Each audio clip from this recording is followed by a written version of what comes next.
email me. And it's my honor today to invite a good friend, Dr. Lionel Lee, PsyD, to come and speak with us about some commonly seen psychological diseases. So let's have a round of applause to welcome Dr. Lee to the stage. Hello. You use this one? Sure. Cool. All right. Thank you. Here. Good. Here? Good. You can come a little bit to the left. Yeah, that's fine. Perfect. Good morning. Incoming class of 2024. Well, first of all, for those who saw Vincent yesterday, I believe he probably gave you a very good talk on adapting to the culture here. Did he tell you good places to eat, maybe? I wasn't here, but did he tell you any good places to eat? Not yet. Okay, not yet. Okay, that's fine. Okay. So my name is Lionel Lee. I'm an American psychologist based in Taipei currently. And I'm here to talk to you very casually today about mental health and how it can impact your time here at TMU. Very exciting time for you, but I also know that there are a lot of attached pressures that you guys may be holding inside. Many of you have come for about a month. Some of you have come for just maybe a few days. Maybe some of you arrived just yesterday. And that in and of itself is quite a lot of pressure to learn how to acculturate into a new place, to get to know things, to make friends, to find a community. You might have left family and friends, and you might have left loved ones. I remember from last year's cohort, there was a Nigerian student here who was getting his PhD. He let us know that he was leaving his wife and his child at home to pursue his PhD here at TMU for 4 years. Now, at home, how do you generally deal with pressures? I also want to before I speed on, I'd like to get to know, just by raising your hand and just shouting out. How many people here are from Indonesia? Great, thank you. Any from the African continent, Nigeria, Somaliland? Where else from the African continent? Malawi. Welcome. India. There. Oh, great, fantastic. Now, did you guys know that you had this many people in your cohort from similar countries? This is maybe one way to start to form communities, just in case if you start feeling some of the pressures of being homesick or just going out, really.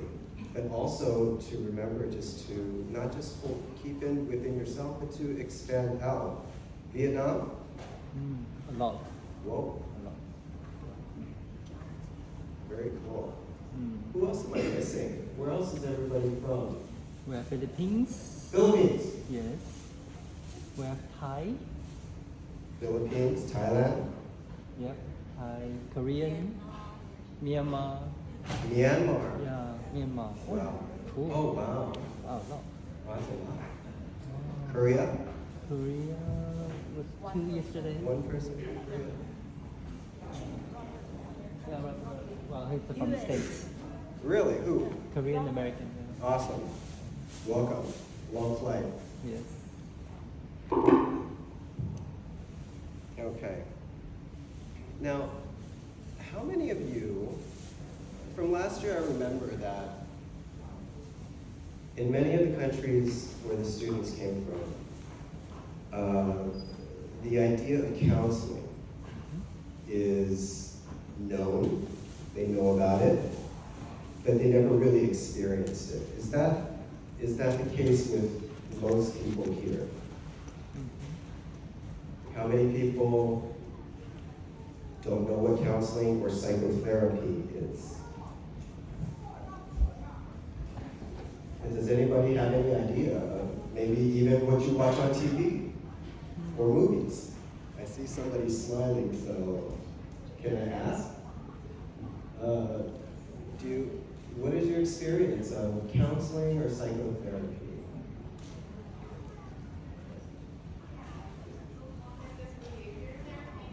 Cognitive behavioral therapy? Okay, that's a style of therapy where people come in with their problems, and then a therapist helps you to challenge some of the thoughts behind the problems. They might be negative thoughts. A lot of times, with that, it's, if somebody is very anxious or depressed, that they might be engaging in what we call black and white thinking, that the thinking is not so clear anymore, so it becomes a little bit more extreme. It's either yes or no, and the therapist helps you to kind of challenge those thoughts to see if there are other alternative solutions.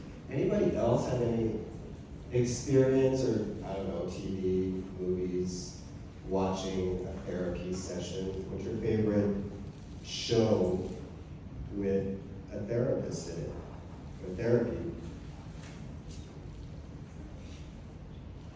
How about you, Wei-Ting? Oh, Huh? Yeah. yes.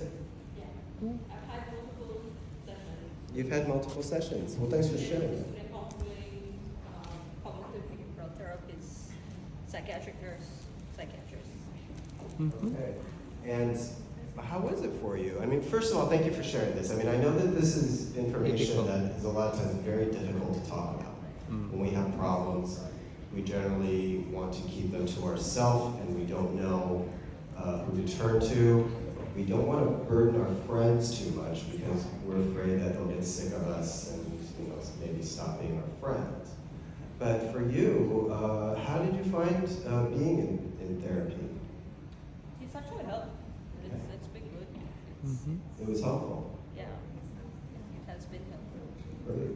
And it opens your mind to a different view of, and it changes your mind from thinking, especially negatively, and looking towards positive in life. So for me, it has helped, and that's why I keep on. Oh, fantastic. So you keep on doing it, or you would seek it again? Yes. Okay. And did you do it while you were a student? Initially, yes, when I was a student, 15 years ago. Okay. Yes. But lately, it was just as a health professional. As a professional? Yeah. I went through Since all the everybody is movies. here as a student, I mean, if you don't mind sharing, if you don't mind sharing, and I'm not going to probe too much, I'm not going to go very specific. But what were some of the challenges while you were in school that you faced that you felt like you needed help with? Well, for me personally, it wasn't the school, it was outside factors. Okay. And it was starting to intrude. It was outside factors, maybe a relationship or something like that, or some family issues that somehow intruded and interfered with your ability to study. Yeah, so the brain fog. Brain fog. Yeah, you That's can't a- focus. You just. So yeah, it kind of brought things back to perspective.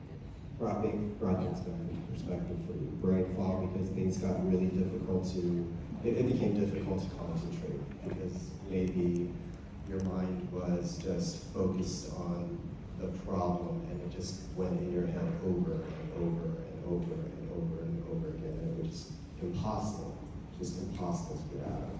But having somebody there to listen to you, to focus on you, to be non-judgmental about your problems, not to say that to blame you, well, it's your fault, you have to work harder, and you just have to try harder. But just to talk about some of these, talk about the issues in your mind can actually alleviate some of the pressure. So,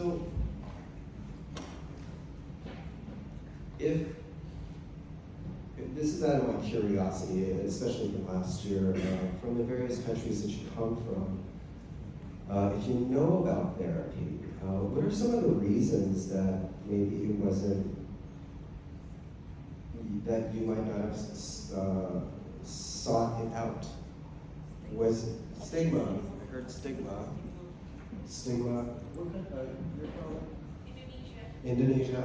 Mm-hmm. And you're from? Belize. Belize. Belize. Mm. Okay.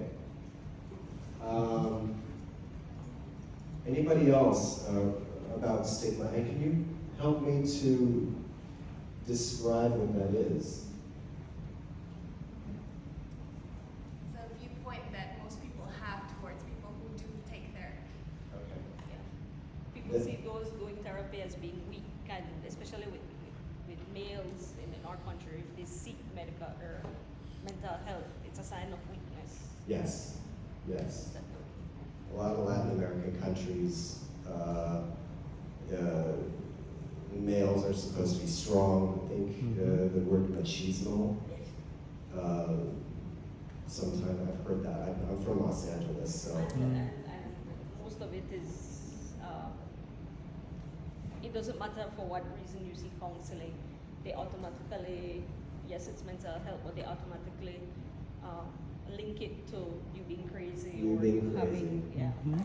So the stigma behind it, a lot of people don't want to. Mm-hmm. And right here, right now, I mean, is it about only being for crazy people? I'm open to listening to other opinions too. Yeah.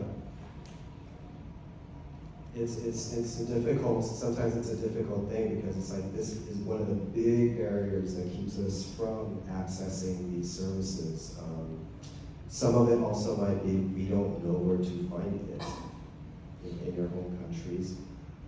Some of it might be that it is too expensive, and because even despite what we see on TV and stuff, it's like I know that prices for therapy, some are covered by health insurance, some are not, and if it's not, a lot of times it might be quite expensive. So many of us will go to do things, like just seek out information, which is great, like looking at some videos on YouTube or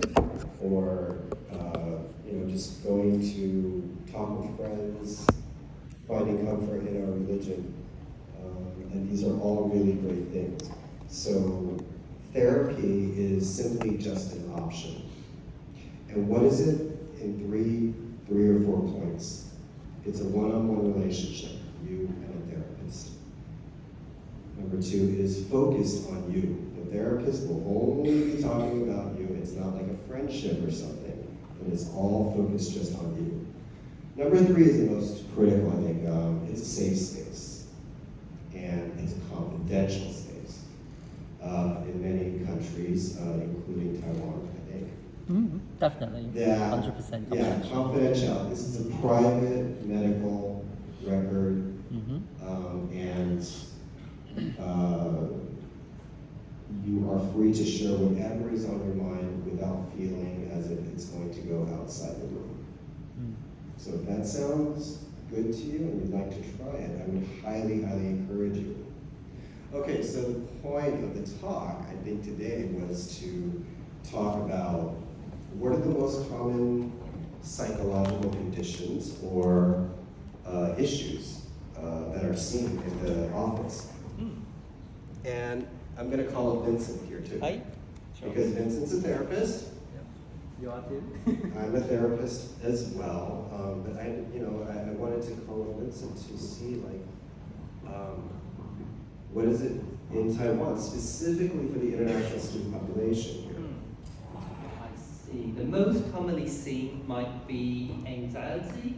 It's the anxiety about school, about new culture, about your new lab mates, maybe cultural adaptation, friends, friendship, community, all sorts of things. And anxiety might lead to insomnia, sleeping disorder.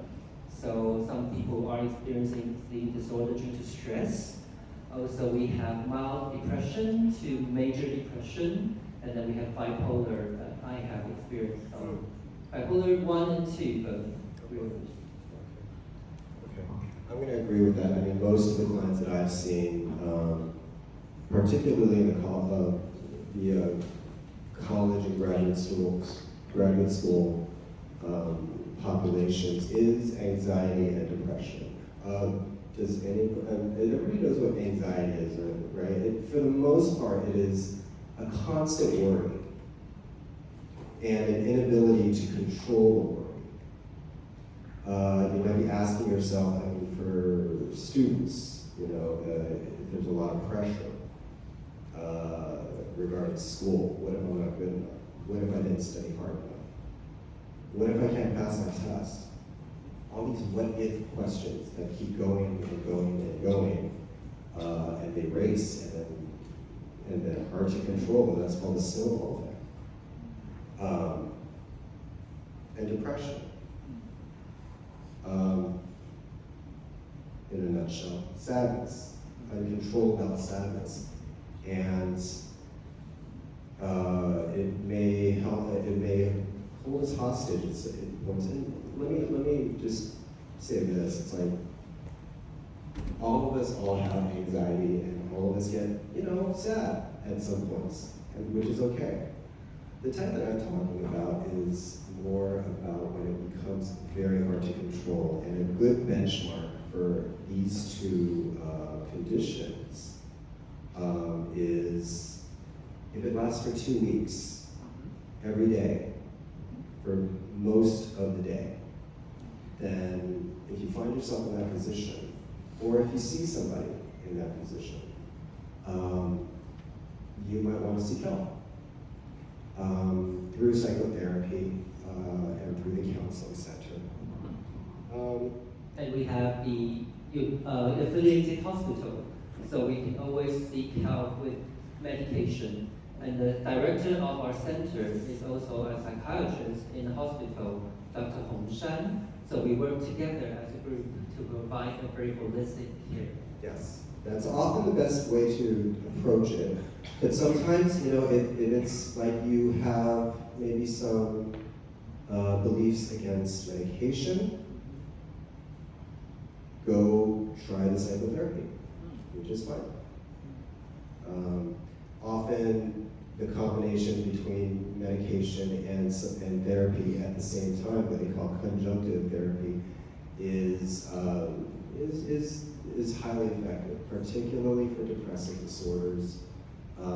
For anxiety disorders, not so much. It's a hard call because a lot of places in the world are not wanting to use medication for anxiety and would rather have you go to therapy to challenge thoughts and also find changes in your lifestyle that can help out with that.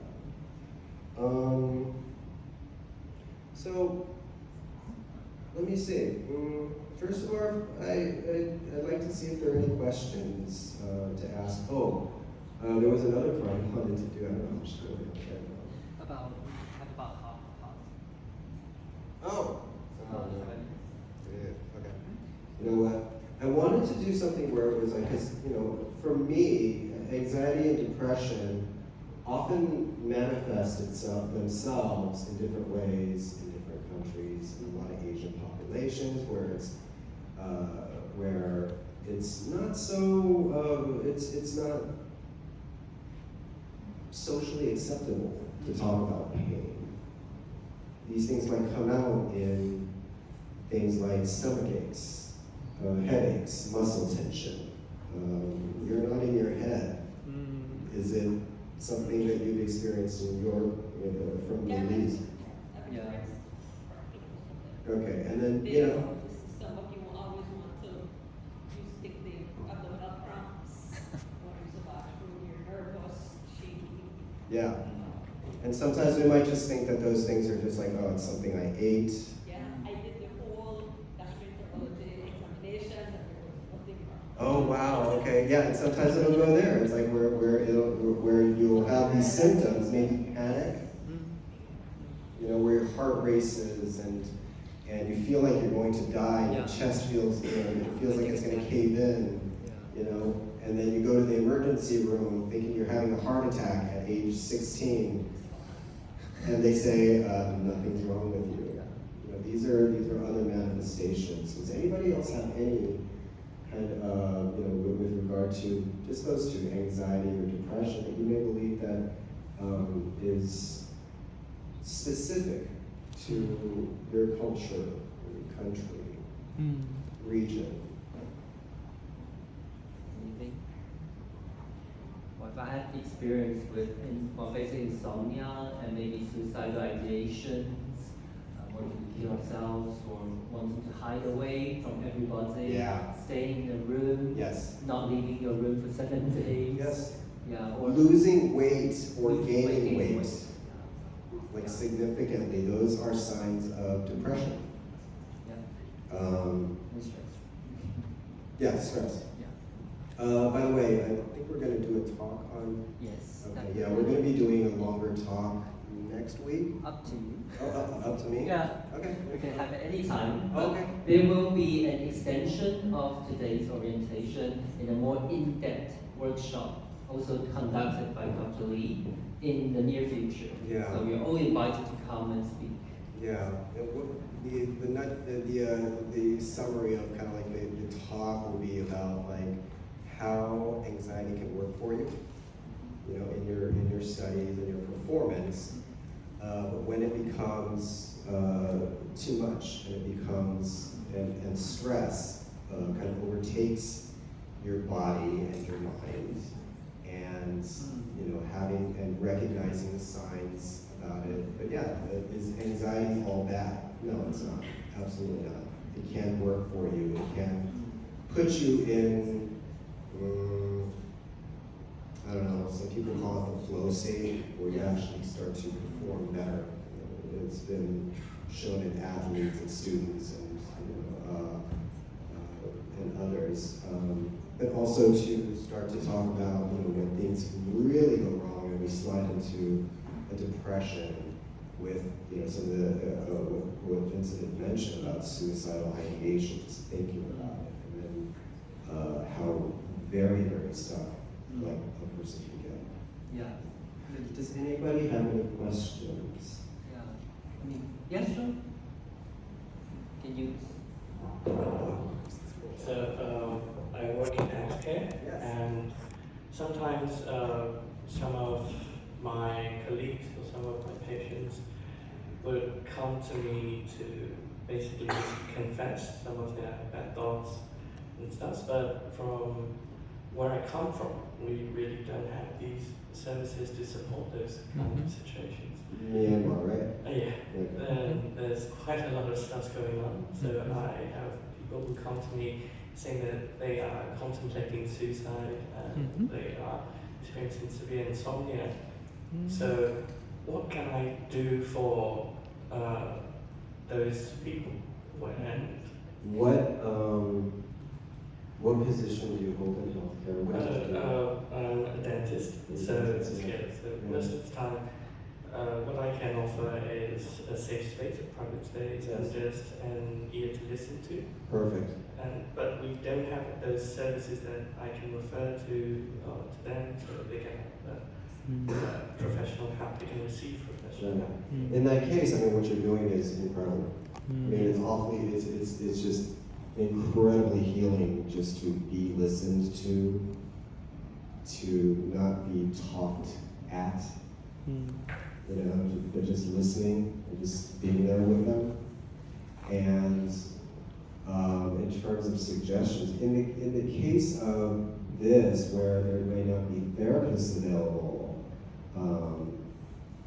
the psychiatrist, so sending them into the nearest hospital, you know, if they are experiencing some suicidal ideation, because that's sort of the benchmark right there for, at least in the United States and Taiwan, many other countries, with suicidal ideation, it's important for them to get checked out. In the United States, they'll take them in the emergency room. So in Myanmar, I'm not sure, but the thing is, it's like to get them in front of a psychiatrist, because those, I believe, in Myanmar are probably the most available in hospitals. Yes. Yeah, or Hospital hospitals. settings, yes. Same thing with Indonesia? Anybody know? We're about the time mark. Oh, okay, time out. Any other questions? But anyway, thank you so much for listening to me. Absolutely, it's a pleasure to have you here. And this is just the beginning. And just to let you know, we have the service here. We're here to help. There will be more workshops following on. I will post it in the Google Classroom for the ISS line group. And if you want to apply for the counseling service, you can also always go to the counseling service website and fill in your form, or contact me through email. Thank you very much. Thank you Dr. Lee. for sharing. Thank you. Thank you for sharing.